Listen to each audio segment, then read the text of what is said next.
Yay. Go for it. And yeah, live on Facebook. Cool. So yeah, aloha Melissa, and aloha Aloha. viewers now or in the future.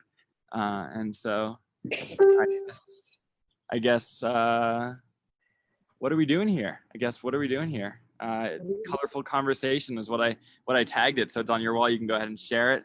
And yeah, I guess we're here to talk about color, or to talk in a colorful way, and to embrace this beautiful full spectrum, embrace the beautiful subjective experiences that you have and that I have, and to see where the connection points are. See what we might learn from this. I feel like you've got a lot of good stuff to share, and we've been together in a bunch of spaces. You've always been sharing good stuff. We were going to do this live stream yesterday, and then we just had a call, and I was like, man, I wish we just went live, because I was like, I don't think I have the energy to do it, but like after that call with us, I was just like so charged up. It like inspired me in such a beautiful way. And all right. I love it.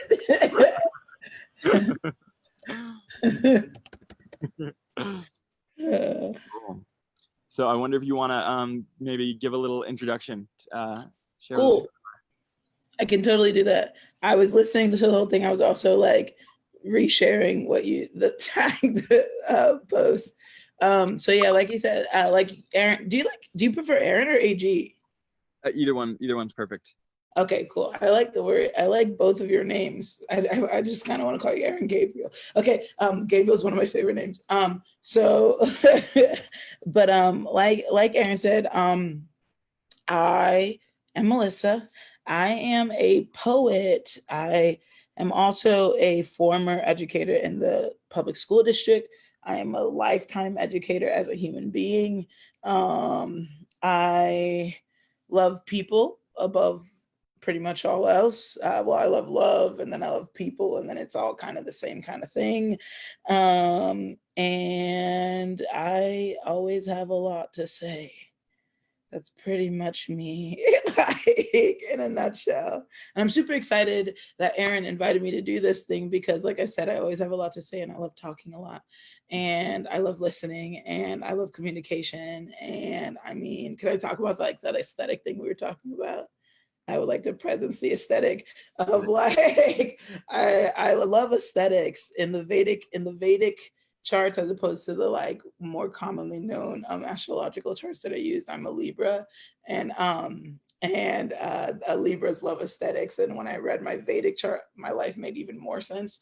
But anyway, and the aesthetics of this conversation is beautiful, because it is called Colorful Conversation. And like I told Aaron yesterday, it's easy and cheesy, and that's the way I like it.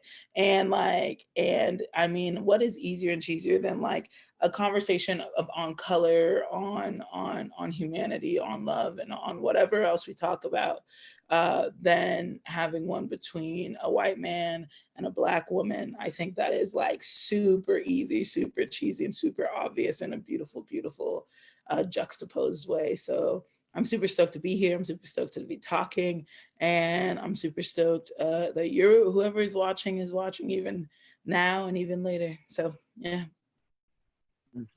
I dig that. Yeah, I loved what you said like the other day about like aesthetics. It's like, because I mean, to me, what it keeps bringing forward is like we want to be speaking something that's honest, speaking something that's true, but we also want to make it something that's going to appeal to people. I think it resonates always. It's like in any one of these movements, like Black Lives Matter or whatever, in one of these movements, it's like, what is the common ground of truth? Like what's the true honest message? And then how do we speak it in a way that it like sticks with all the people? And then when you get like something that hits off, and then you got like a fucking revolution, because everybody's just with fucking it. Revolution. Yeah. Yeah, I'm like I've been joking a lot about like how I'm like the maniacal laughing, like, well, on the outside, if you don't know my heart, like you would think I'm a maniac with the way that I'm like looking at things. I'm like, yes, finally burned to the ground. just in the ways of like, I don't know. I think we've been so attached to so many of the things that we have been taught as truth and as our identity. And I think it's time that we are finally like questioning everything we ever knew to be true. And like literally everything, whether it's like our systems, our governments, our religion, our very learning itself. I think we're in a really beautiful, transformative fire of a space, and I really love it personally. Mm-hmm. I love that transformative fire of a space. Would that like? I'm curious. What are the core aspects you see of this transformation right now? Like, what do you see in transforming? Yeah, just go. So much. So much. I mean, I think you could talk about it on pretty much like every level, like from the outer to the inner. On the outside, you've got the obvious, like you've got the like oppressor, oppressed, like the oppressed realizing that like I think the people are being like awakened to their own true power within the system that we live. Like I think I'm hoping that they're like realizing that you know what like the masses have been sedated. Here's my theory. Quarantine, right? For we just spent about 3 months in quarantine. Everyone had to stop doing everything they're doing, right? Like no one, there's no games going on, there's no nothing. The world stopped in a way we didn't even know it could stop, right? And so without the distractions, a lot of people, no matter how deep they are, right? Like I'm like one of those people who's like, I'm gonna take my self-reflection super seriously. I'm gonna meditate, I'm gonna play music, I'm gonna do whatever to like elevate in these times, whatever. But then there are people who just like, I just found out that I miss playing soccer. I found out that I miss painting. I found out that I miss this. And wow, I forgot how good it feels. I forgot how it fills my heart. Whatever level of this you're on, it's all the same thing of like opening your heart space. It's all the same things of remembering what you love and remembering love itself. And then being like separated from the like fake busyness of our society that keeps us distracted from ourselves and vacated from our bodies. Like it was like a coming home of sorts. Like we were grounded by the universe and said, stay home, think about what you've done, like think about your life, think about your choices, like what are you doing next, And then we try to slow release open and go back to normal. And the universe was like, excuse me, what are you doing? And that's when the revolution began, right? So like we know, starting with the death of George. Well, actually, so I know this is like the obvious starters, like George Floyd's death, but like right before George Floyd was Ahmaud Arbery. And like for me personally, Ahmaud Arbery's death was a death that I felt that deeper than the death of any Black man by the hands of police forces that I've ever felt in my life. That one took me out for days. It was like living in my spirit and my soul. I was praying every day, sending out like, it was just like a lot. And I knew something was coming just because of that. And then George Floyd happened, which was like probably one of the most self-aware moments in American history, where because it was completely as we know, videotaped, and the life of a man was literally squeezed from his body by the authorities and the people who were put in power to protect him. And I think it was a really self-aware moment in the state of our society, of what our society is doing to us, how it is suffocating us, how our lives are being squeezed out of our bodies for the sake of giving unto a system that doesn't even exist more than we do. How invested we have paid attention, we have paid our attention, paid our intellectual, energetic, and emotional resources and capital into this thing that does not give two fucks about us, and how it was slowly killing us. And I spoke to my Qigong teacher, and she told me about how the lungs in Qigong represent the metal element, and that metal element is for reflection.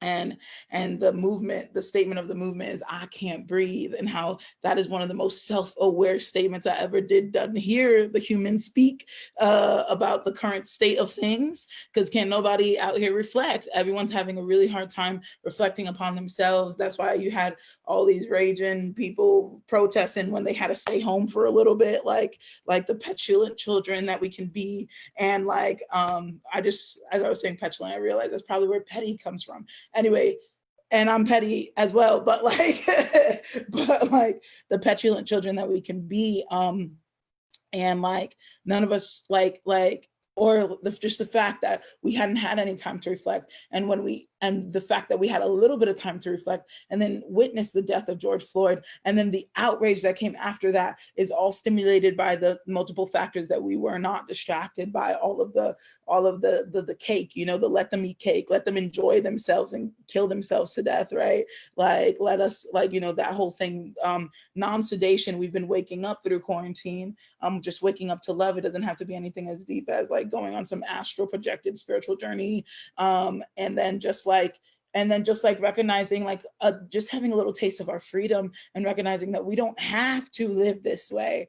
Like, I think that was one thing quarantine brought. Like, literally all of this can change in a millisecond, and it's been a huge lie told to us that this was a system we were trapped in. And so with all of that, even if people weren't conscious of that reality or conscious of the effect of it, like what with all of that moving inside of us, we raged, and like, so people took to the streets, and people are still taking to the streets. And this is the biggest protest. I'm confident in saying this is the biggest protest in human history, because it's like all 50 states in the United States, but then like across borders in different countries, in like countries that like you Americans usually look down upon. They're looking at us and saying, we're with you, and don't you recognize like who we are, like in this like oneness of humanity. So when we talk about these refining fires and these flames, it's the fires of passion. It's the fires of like, I love fire. So just like recognizing that fire burns away impurity, fire burns away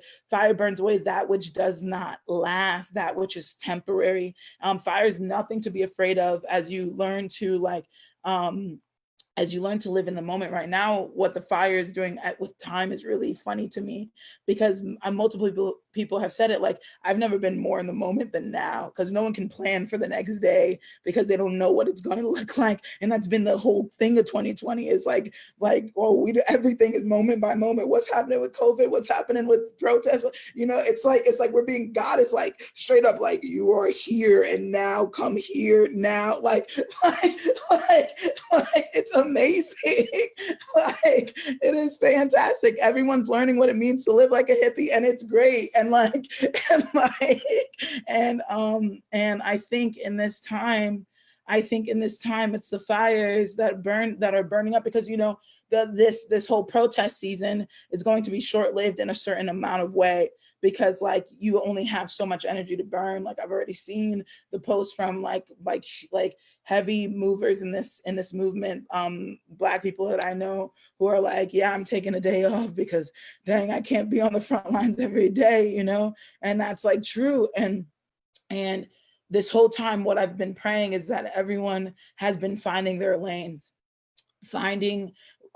realizing that like what it is that makes God make sense for them, what makes their heart make sense for them, what makes like love make sense for them. Like, when you have fear, when you have doubt, what is the thing that fear and doubt can't stand against for you? Like, when you're doing it, you know, like for me, it's like when I'm playing music, I don't even care. Maybe sometimes I feel like I might sound bad, but then all of a sudden the joy of the music overtakes me. It doesn't even matter how I sound, you know, or writing or talking. For me, those are the things that make love make sense for me, right? And so as I do those things, like everything else falls away. That's my fire, right? That's me walking in my fire. That's where God, that in that holy fire burns. And as people find that, then they no longer react to fear. They no longer are reacting to doubt. They're no longer even reacting to a seeming oppressor. And hopefully they find that there is no oppressor, that there is no enemy outside of ourselves and what we have allowed to live inside of us. And once we start uprooting those things, then we recognize the authority and the accountability we have over our lives, right? So the fire, like, I love the word apocalypse. I love the word apocalypse. I talk about the apocalypse all day, every day. I let people know it's the apocalypse. And if you think I'm kidding, I'm not, because I never done seen this. Have you? Have you seen this? I know you haven't. So, but the word apocalypse just means revelation. Like, that's literally it. It just means revelation. It means like all things are revealed. And what better time for things to be revealed than in the year of perfect vision of 2020? Like, what better time is it? Like, than now, right? For like, and I think God is the biggest jokester of all of us. We think we funny, God funny, and he's like, oh, what's your president's name? Trump, and all he does is sound like a blaring trumpet. Oh wow, funny. And it's just like all of these things of just like things that have been taught by our society to be fearful, which from the beginning should have been of peace and of love the whole time. There's never been a thing to be feared. There's never been a reason to feel guilty. There's never been a reason to feel ashamed. And I think when we start, like the fire starts to burn all of that away. I think the fire starts to burn away the guilt. I think the fire starts to burn away the shame. And I think it brings us into this confident space. And the last thing I'm going to say, and then I'm going to let you ask questions or whatever, because I can literally go on forever, is gold gets refined in the fire and becomes malleable, right? Gold is an element that becomes soft in the fire, right? Liquid even, right? You melt it down, and then as the fire burns, the gold, as it gets melted down, the impurities in the gold rise to the top, right?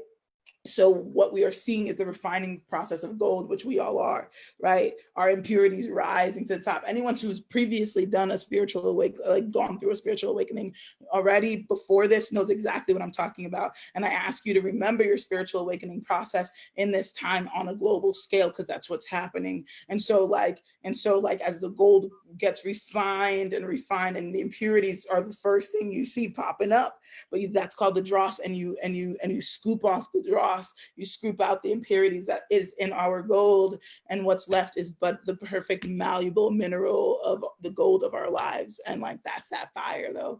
And my yeah. Yeah.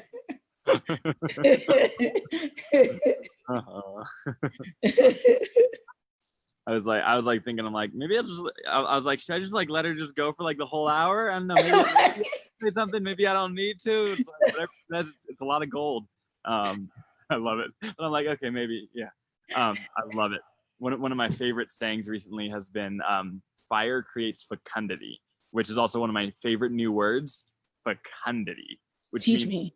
like fecundity, fecundity, and it basically means like fertile for new growth. Like so fire creates fecundity. It's like when a forest gets burnt to the ground, after it gets burnt to the ground, that like what grows after that forest fire is like beautiful thriving life, because fire creates fecundity. And so I see that right now. It's like there is fire burning down so many aspects of what we have known to be true, but what it's doing is creating this like fertile ground, so that everything that we grow out of it after that is just like beautiful, thriving life. And that's what I really see. Like, that's like what I really feel and know in my heart, right? Like, because a lot of people are scared right now. And a lot of people are like, is this effective? Is this effective? Is burning down buildings effective? Is rioting effective? And to be honest, I don't stand anywhere on the matter. I have no judgments for you. But I can say that what you just said, like fire and fecundity, like I love that. First of all, I love words. It's on my wrist for a reason. Look, I have a tattoo. It says word on my wrist. But I love words. And fecundity, I'm like imagining a lot of things right now, but like I'm thinking of mainly fertilizer, and that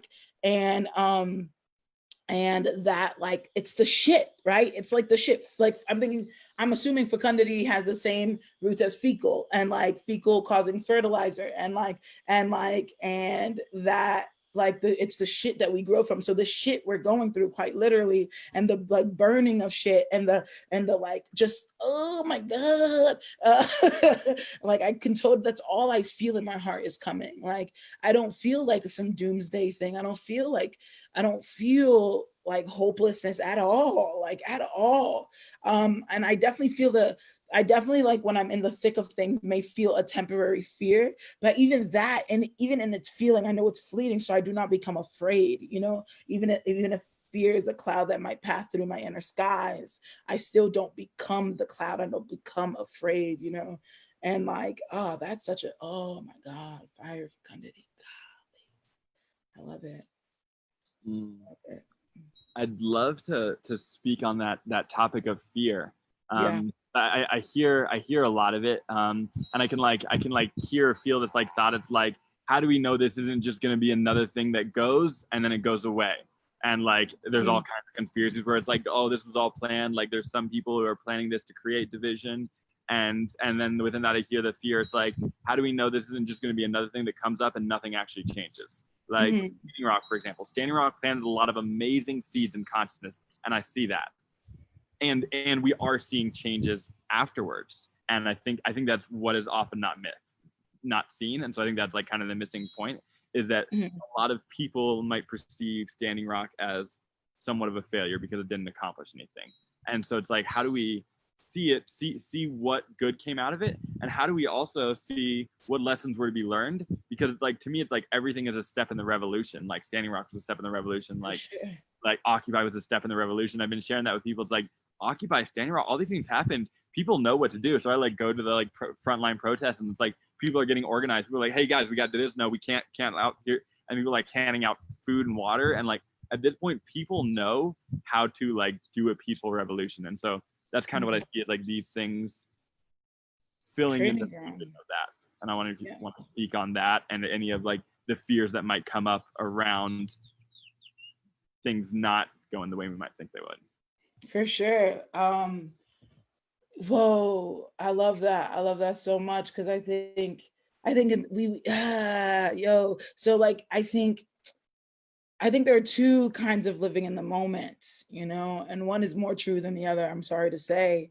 And like because the reality of the real moment is it's an eternal thing, right? Like the power of now is real, like the holy now is real, the holy moment, the holy present, right? The gift, the kingdom of heaven is at your hand. It is here and now.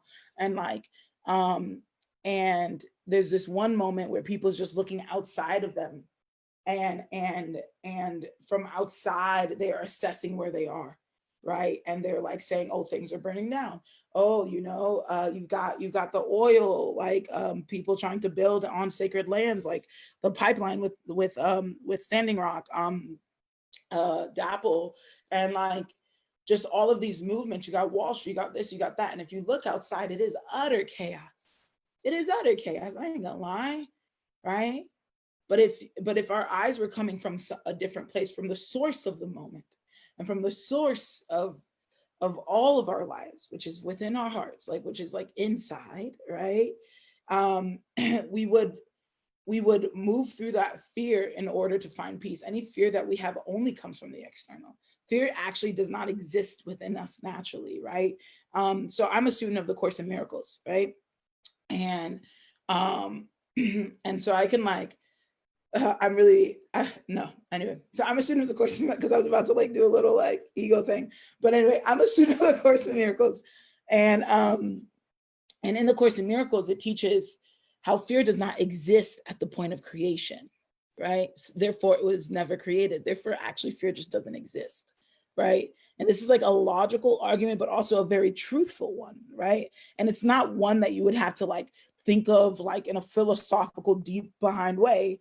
Everyone knows the movement of fear and what it does, and the movement of love and what it does, if anyone has created ever.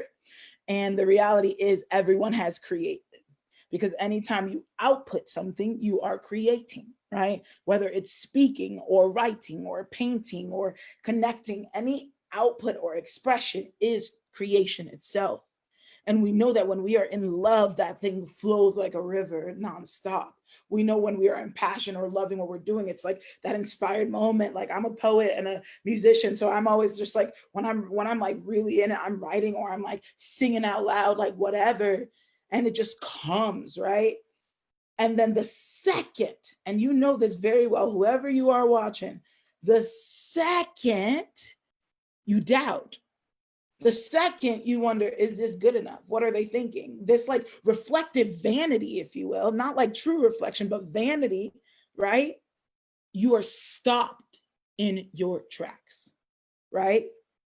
It stops creation, fear, all of these like feelings of hesitation, doubt, whatever, guilt, even shame in making, all of this stuff. These are all different shades of fear, right?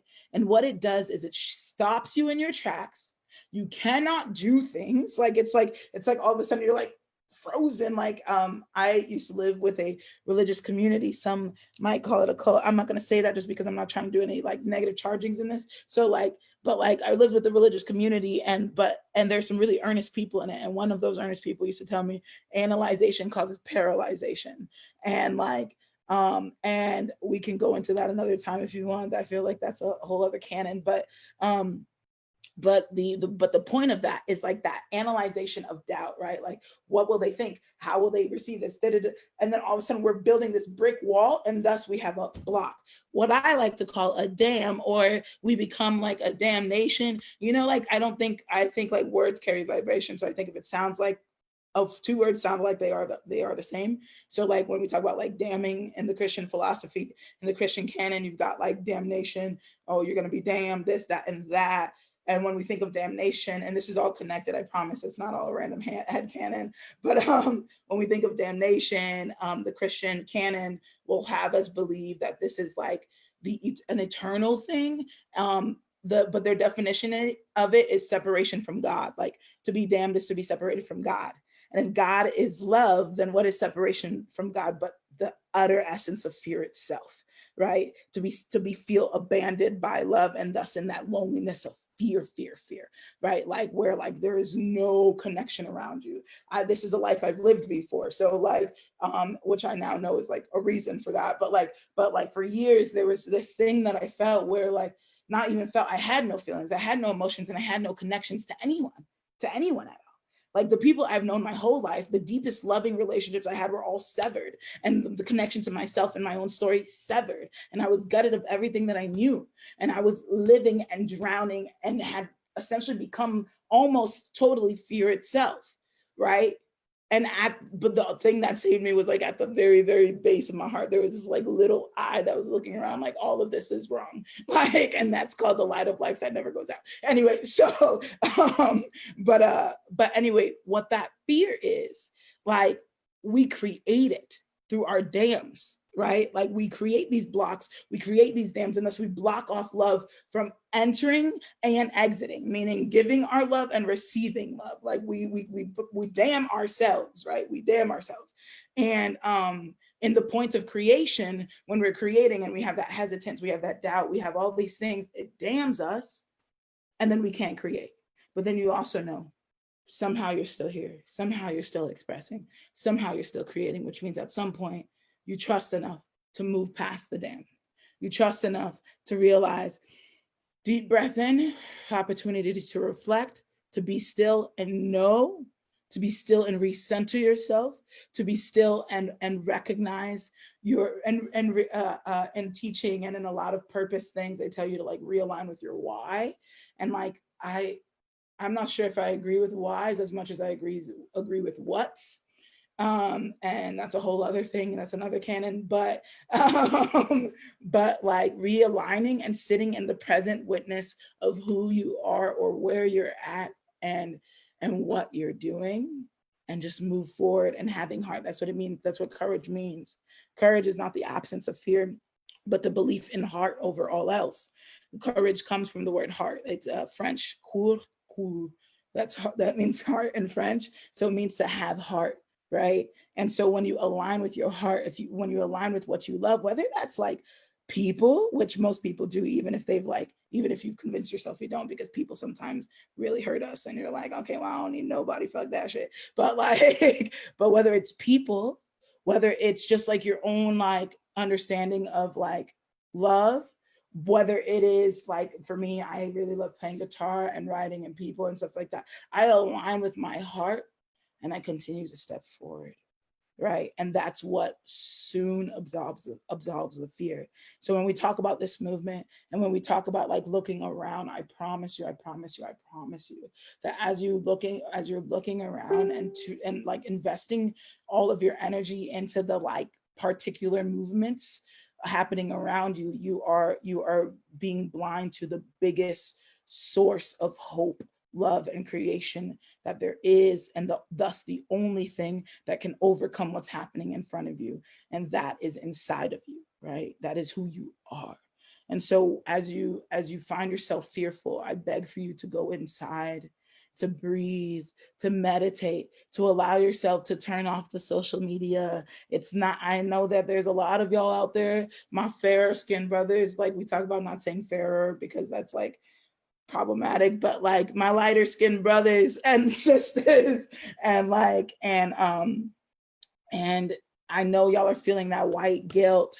White guilt is rampant and real, and like And I know that there's so many opinions on whether there's a place for it. And I am one of the ones that say that there's never a place for guilt in anyone. I don't see a purpose, a constructive purpose for guilt that love can't solve, even in an even better way, right? So like, and I don't think guilt lies in love. I don't think love like seeks out guilt. So what you would call it? So like, do not allow the obligation of I need to see this because I'm culpable drive you into your own demise, right? And this is true for Black people as well. Like this is true for anyone, right? Like, and I'm not telling you to be ignorant. Never will I ever pray. Like ignorance is the darkness, right? Anything we fear is because we don't know, right? And we're afraid to ask. That's what causes the fear. It's the illusion of separation. So I'm never gonna say be ignorant, but I am gonna say take a break. I'm going to say rest. I am going to say check in with yourself and know if you're extending beyond your will, because that's why it is free. So you know that you can move in the way that you need to move, so that you can align with your love and come at it in a meditated way, in a mediated way, right? One that is full of spirit and love and understanding, rather than reaction and guilt and fear, and just thus perpetuating the same thing. And I guess to put a final like statement on this whole ass long response, is if you desire a specific outcome for what's happening, Gandhi said it best: be that change that you want to see. Be that change that you want to see. If you want love in this world, if you want a loving outcome, if you want you at the end of this, everyone to lay down their swords with their words and their guns and their tear gas and their fists and their rocks and their bricks and everything like that. If that's what you ultimately desire, everyone lay that down. Stop attacking and recognize we're working together rather than attacking. That's what it means to grind down your swords into plowshares. But to lay that down and start working together, go inside of yourself. Ask yourself, how am I raging against myself? Because I promise you, you are. You're raging against yourself.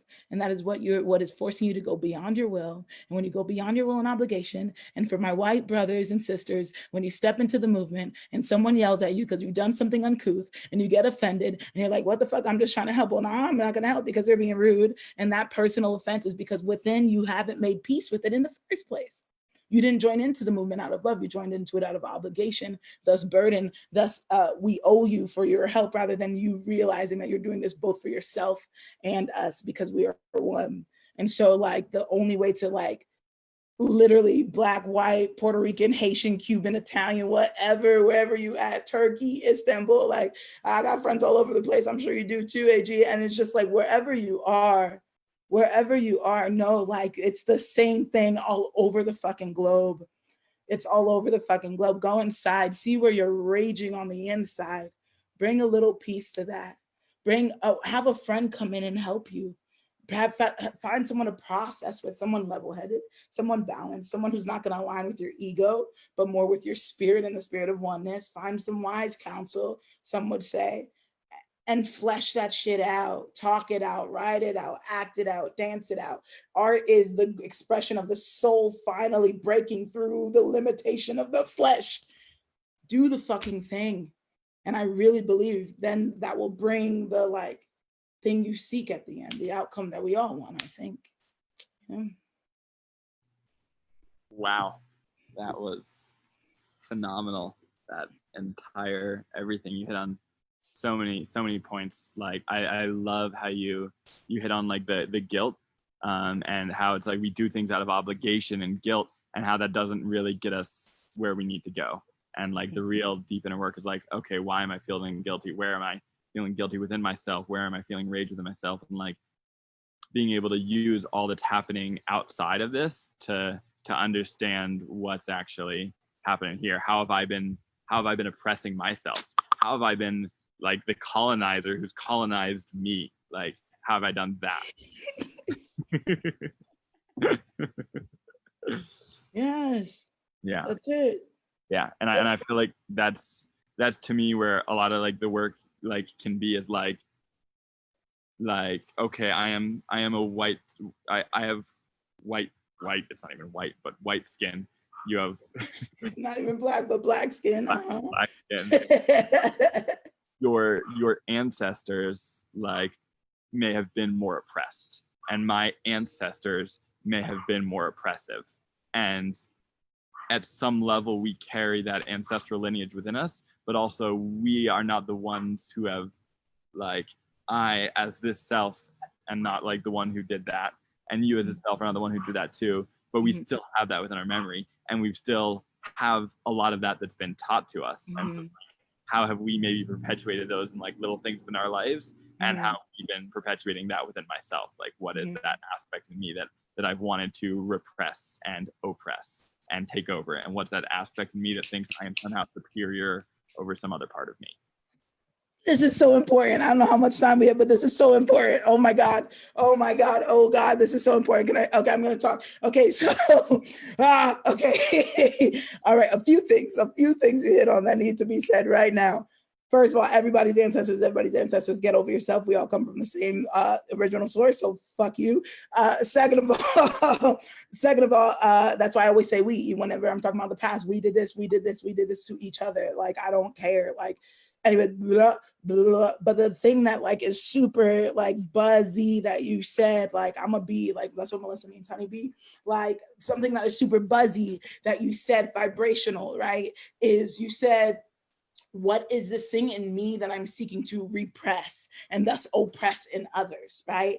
And I have this deep grounded belief that the aspect of culture is like the aspect of cells that decide to come together and make a heart, while other cells decide to come together and make a lung, and still other cells make the small intestine and the spleen and the gallbladder and the rib cage and the bones and the sinews and the marrow of the human body, and each cell serves a purpose and serves one another, and without the one, then the others break down. And if one should try to be so bold as to inflict its way upon another, such as the heart saying the lungs, we pump blood. Why are you pumping blood?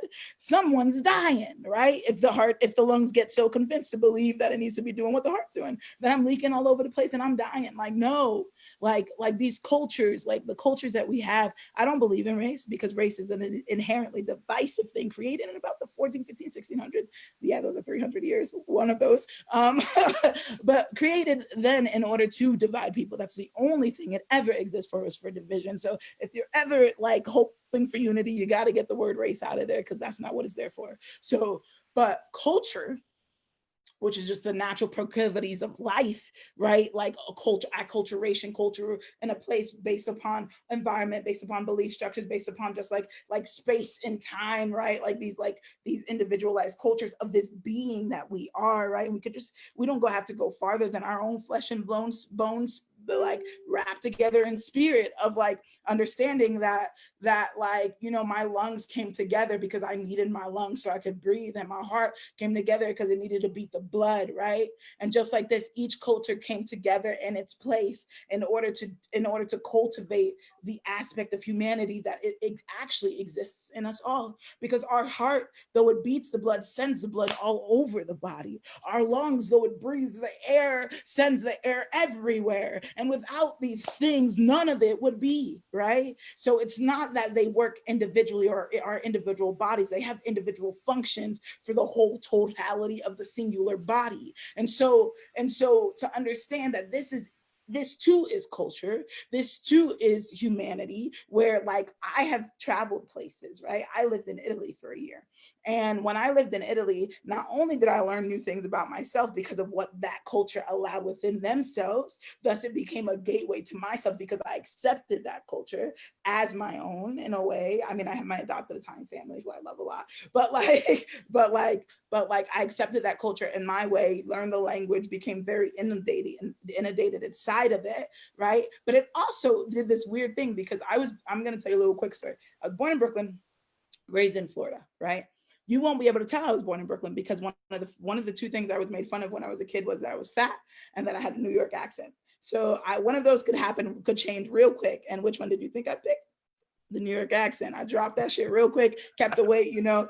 So like it's a lot harder to lose weight, a lot easier to change your tongue. So like, so I dropped my New York accent, and like since then have like had this like very like even keeled, like you can't tell where I'm from, but I might dip here, I might dip there. You never know where my tongue will go. But like, but and living in Italy after having learned the Italian language and becoming fluent in it, when I moved back to America and would start talking, all of a sudden my New York accent would be coming out. It was so strange. Like it just came out so much easier after like 10 years of not having a New York accent or something like that. It would just come naturally. And I realized it was because learning Italian loosened my tongue in a way that I had made it tighter so that I could train it, right? And then so it made it easier for my natural way of speaking, the way that I grew up speaking until I was 10 years old, in order to, it made it very natural for me to just go back to that. And this is how we bring each other home.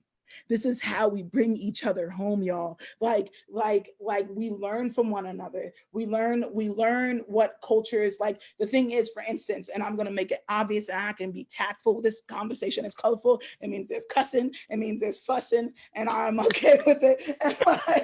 And like it's got all the colors, all the rainbows. Look, I got a rainbow flag. It's great. Cussing and fussing all around. So listen, Black people and white people, let's just I'm gonna make it real simple. And if anyone tries to hit me with a not all, trust me, I know, baby, I know. It's okay. I see you. You are your individual self, capable of anything. Can't nobody put a limit on you based on your gender and your race or your whatever. That doesn't even exist. Your gender, which you also objectively may or may not exist, but like based on your body, can't nobody put any roles on you. Nobody puts baby in the corner, and you, baby, are precious. So like, it is fine. It is fine. You don't have to say not all, okay? But for the sake of this colorful conversation, I'm just gonna say Black people, white people, okay? Black people, white people. Black people, we know, got spirit and soul, right? Like we know, like y'all got that soul. You move. You so naturally good at music and the jive and the staying alive. You know, we so good at it, right? And white people are very rigid and proper, right? Right people are like very like intellectually minded, right? Very like always on time, like very organized, and like very, and Black people like colored people time, like we get there when we get there, okay? Like you know what I mean? And it's like, what better, like I love this time we're in, because this is truly the end of days as we know it, right? Because like for so long we've been seeing division, and now it's been diluted down to Black and white.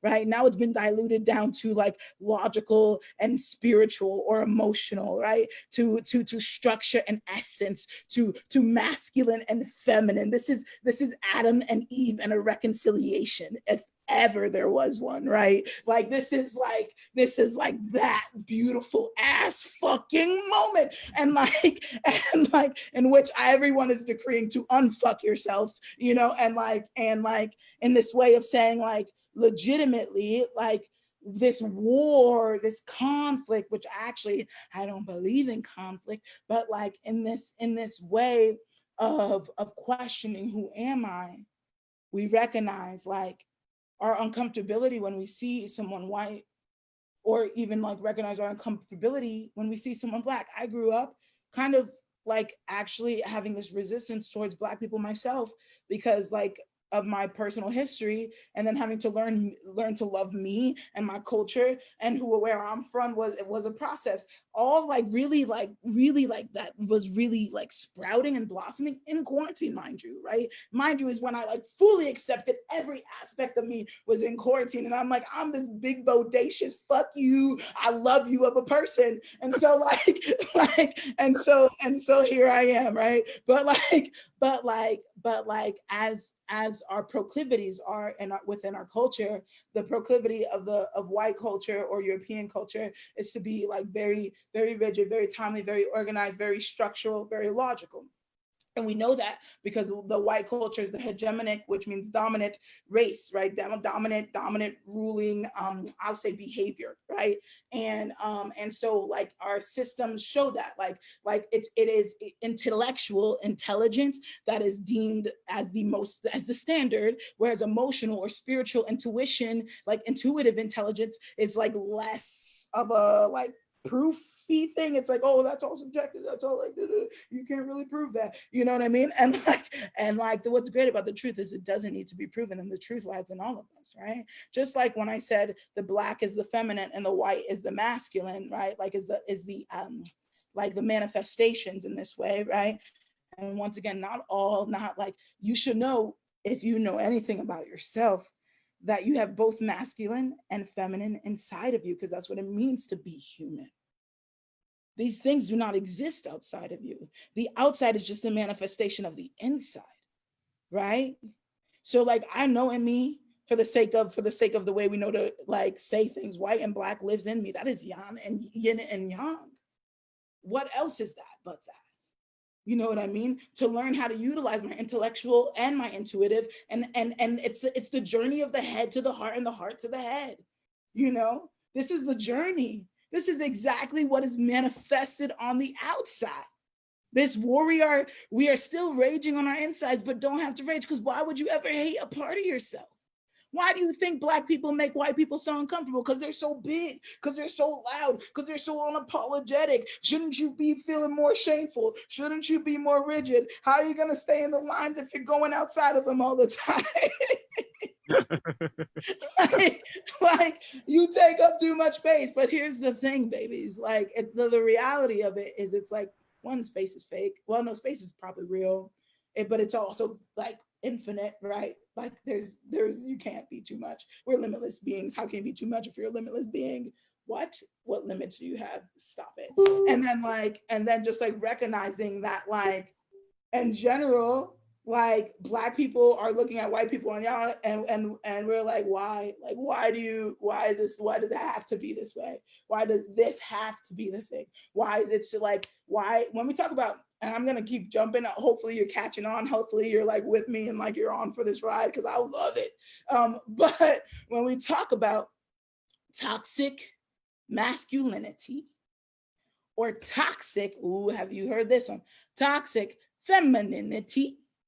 What we are talking about, what we know of toxic masculine is the oppressive, right? It's the over, that we talk about it like in the way of like mansplaining or gaslighting, when we're like, we are so right, you don't know what you're saying, you don't know this, it has to be this way. It's like a rigidity like no other, and that's why it's oppressive, right?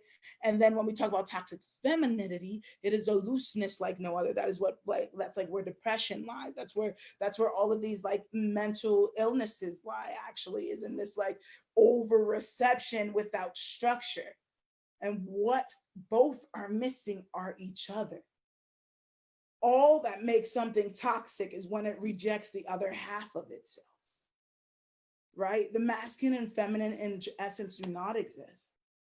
They can't without each other. It is life itself interwoven. And even the idea of interwoven doesn't even make sense once you get down to the even more inutterable essence of the thing.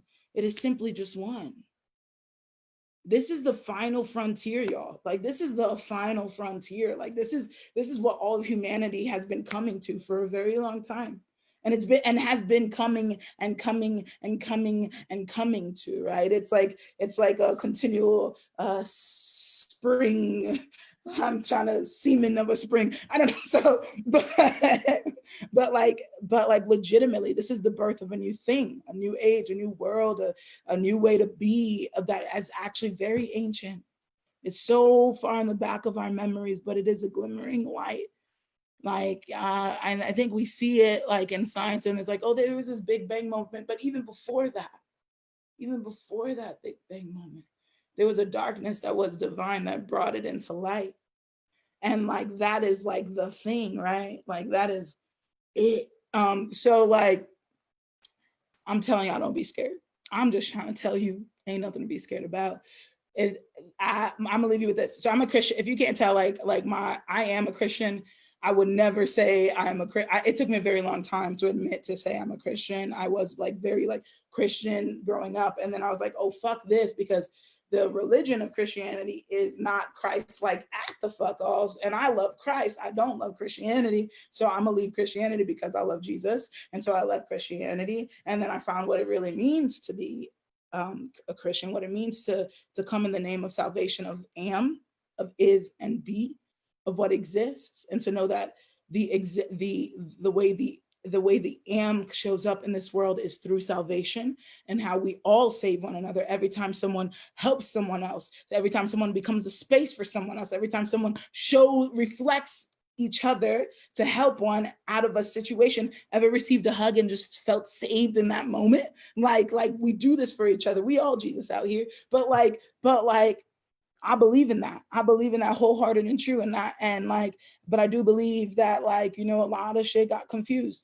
But it's important to know that, like, the whole point of this has never been our fear that we've held on so hard to as truth and fact. That has never been the whole point. The whole point has always been the love that sat back, that just kind of rested inside and waited for you to finally hear, because love doesn't seek to prove itself. Why would it need to prove itself if it's true? Love knows at some point you give up, you surrender. You're like, damn, I finally fucking realized I don't know shit. Like, even me, like, as I'm coming to you, y'all might say, like, oh, she's talking some real shit. And I am, don't get me wrong, I am. But it's not because I know real shit. It's because I hear real shit with my heart. It's because I listen to love and allow myself to go down and allow myself to admit, yo, this brain I got has been fucked 2 ways till Sunday and past it. And so I can't use it anymore. That's why I love Kali, y'all. Like, Kali cuts off your head at the neck. She's like, fuck, get away, demon. Cut off the head of the snake. I made a really bold comment, and this might scare some of you if you're hardcore Christian, but I made a real bold comment the other day to a friend, and I was like, shit. I was like, I am God and I am the devil, right? I am my own worst enemy. There is no enemy outside of me. And it is the God in me that saves me from the demon in me, right? Like, from the devil in me, from the adversary, from the fear that lives in me. And as I listen more to the silent whisper, to the silent word that is not articulated, rather than to the large fear that's all dividing and chewing and biting, aka the devourer, as big and scary as that is, if I go down and I breathe and go to the bottom of the river and just listen to that silent giver, then it overtakes any mountain. And that's what I learned, that about that fountain. I had to do the rhyme because it just happens all the time. And yeah, I'm gonna stop now because it's gonna keep happening. But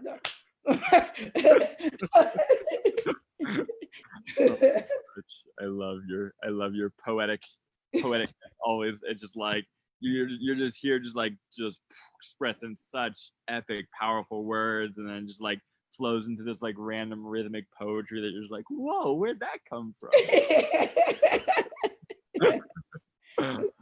It's fun to say the least. Wow. Right. Wow. That's a lot. Yeah, well, this has been epic. Like, yeah. Like I'm loving how you're putting it with the yin yang. It's like the yin yang is like masculine, feminine. It's like black, white. And so what we're seeing here is it's not about people with like this color skin and people with that color skin. It's like people with everywhere along the lines of skin, and seeing how we've created that division of I am this and they are that, and we're somehow other than each other without recognizing like the beautiful like yin yang that we all are. Mm-hmm. Yeah. Exactly. Yeah. Exactly. So I would have one final question for you, which is, so right now it's like very clear, like Black Lives Matter is like the movement where mm-hmm. everything is happening. And I think Black Lives Matter is an extremely powerful message that mm-hmm. I think is something we can all get behind. I'm curious if you were walking around with a sign and it had like one super quick message, would it be Black Lives Matter, or what would that message be? I've actually been trying to think about it. Like, I really have. It's so funny you ask, and you're putting me on the spot now, because I really don't know. Don't y'all see, like, I just keep talking, like, it's hard to put that all on the side. Like, oh God, Jesus, give me something, because I really don't know.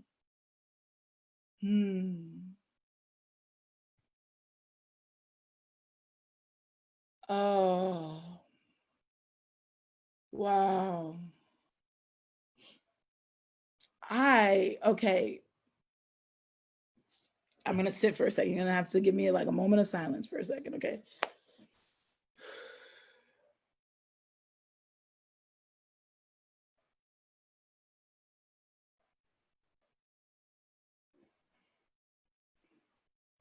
What keeps feeling good right now is I am and you are too. That feels good. Yeah, I like that. I am and you are too. Wow. Yeah, no, that hits. That Mm-hmm. hits. That's it right there. I That am. hits. Yeah. Yeah. I am and you are too. Mm-hmm.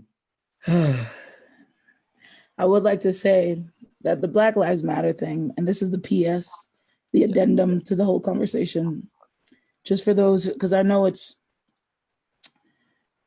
triggering, I would say. And I'm not gonna lie and say it's not. And I think that's part of the point. It's triggering because it says, it makes you say, what about me? Isn't that weird? It asks you, you say Black Lives Matter, and then you go, what about me? And usually from the outside perspective, someone say you're being selfish, you know, but maybe the question you're hearing in the trigger is the question you need to be asking yourself. Maybe when you say, what about me? It's not something to be yelled out, but to be asked within. Do I matter?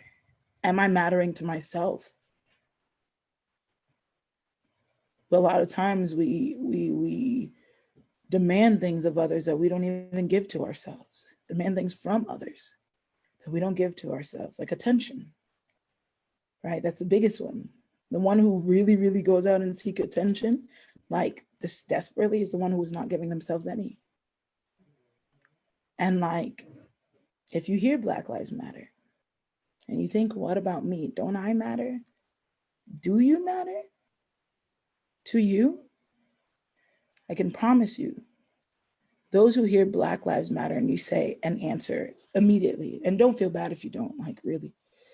But when you hear Black Lives Matter and you say, yes, you do, you're speaking from all the matter inside of you that you have found. It is your namaste. The divine in me recognizes the divine in you. So your what about me is just letting you know, I don't know if you found your divinity yet. So I suggest you take that question, trade that trigger as your friend, and go within. This is something we all need to do on either side, and whatever color skin we take, whatever gender or whatever. Do I matter? Have I found it? The substance of the universe within me. Yeah, that one. Mm. Wow. Well, Melissa, thank you so much for Mm.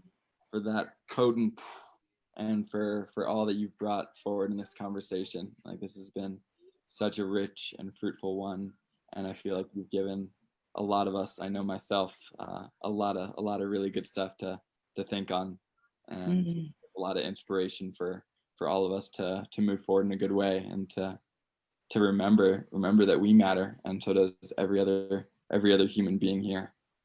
And I think that's where we're at right now, is helping to remind ourselves that we matter, and remember how much we don't matter any more than any other being does. And as long as we divide that and say I matter more than another, then we're not getting it, because that's not the matter of the universe that you're speaking. Exactly. It's amazing. Exactly. Mm. I'm feeling that fire. Oh, it's so good.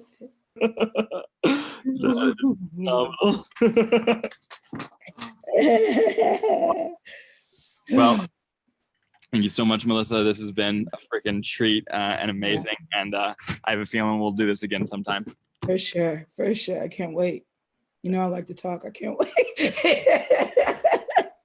But thank you. Thank you for the invite. It has been a treat talking to you. And I'm so grateful for you. Real quick, I like to send some light out, you know, and I just want to send some light out to you, Aaron Gabriel, for your receptivity, for your natural inclination to want to make change and to see communication as a way to get there. For your, that takes a certain amount of humility to know that, like, hey, I want to change, but I need to be able to reflect with the community. And like, because I said it to my friend yesterday, to Dave, I was like, be wary of someone who wants to save everyone alone, right? Because that that is scary. And I don't know who ever, that's all pride and ego, right? If you're like, I'm gonna do this, like be wary of that person, right? Mm.